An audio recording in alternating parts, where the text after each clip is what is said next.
வணக்கம். ஆகாஷ்வாணி புதுச்சேரி செய்திச் சுருக்கம் வாசிப்பவர் வாசுகி சந்திரசேகரன். நேபாளத்தில் ஏற்பட்டுள்ள நிலவரங்கள் குறித்து விவாதிக்க பாதுகாப்பிற்கான அமைச்சரவை குழு கூட்டத்திற்கு பிரதமர் திரு நரேந்திரமோடி தலைமை தாங்கினார்.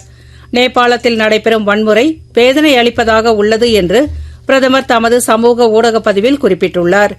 நேபாள் தலைநகர் காத்மண்டுவில் உள்ள விமான நிலையம் தற்காலிகமாக மூடப்பட்டதால் ஏர் இந்தியா மற்றும் இண்டிகோ நிறுவனங்களின் விமான சேவைகள் ரத்து செய்யப்பட்டதாக அறிவிக்கப்பட்டுள்ளது. புதுடெல்லியில் இன்று நடைபெறும் 14வது ஓய்வூதிய அதாலத்துக்கு பணியாளர் மற்றும் ஓய்வூதியத்துறை இணையமைச்சர் டாக்டர் ஜிதேந்தர் சிங் தலைமை வகிக்க உள்ளார். இதன் மூலம் 21 துறைகள் மற்றும் அமைச்சகங்கள் தொடர்பான 894 குறைகளுக்கு தீர்வு காண உத்தேசிக்கப்பட்டுள்ளதாக அமைச்சகம் தெரிவித்துள்ளது.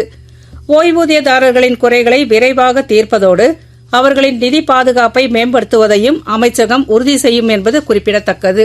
லடாக்கில் வரும் 20 மற்றும் 21ஆம் தேதிகளில் ஜன்ஸ்கர் விழாவிற்கான ஏற்பாடுகள் நடைபெற்று வருகின்றன. இந்த விழா லடாக்கின் வளமான பாரம்பரிய நடைமுறைகளை பாதுகாத்து ஊக்குவிக்கும் என்று கார்கில் துணை ஆணையர் மற்றும் தலைமை நிர்வாக அதிகாரி திரு ராகேஷ்குமார் தெரிவித்துள்ளார். இவ்விழாவில் பல்வேறு மாநிலங்களைச் சேர்ந்த கலைஞர்கள் மற்றும் பழங்குடியின மக்கள் என 10,000க்கும் மேற்பட்டவர்கள் கலந்து கொள்வார்கள் என்று எதிர்பார்க்கப்படுகிறது.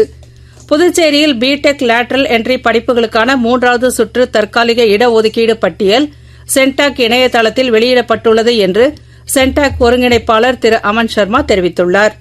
மாணவர்கள் அசல் சான்றிதழ், கல்விக் கட்டணம் மற்றும் இடஒதுக்கீட்டு உத்தரவை சம்பந்தப்பட்ட கல்லூரி முதல்வரிடம் சமர்ப்பித்து நாளை மாலை 5 மணிக்குள் கல்லூரிகளில் சேர வேண்டும் என்று கூறியுள்ளார்.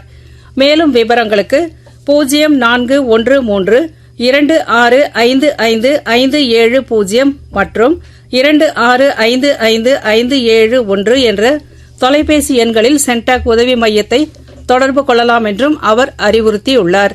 வியட்நாம் ஓபன் பேட்மிண்டன் போட்டியில் இந்தியாவின் சதீஷ் கருணாகரன் ஆதியா வரியத் இணை காலிறுதிக்கு முந்தைய சுற்றுக்கு முன்னேறியுள்ளது. இத்துடன் இந்த செய்திச் சுருக்கம் நிறைவு பெறுகிறது.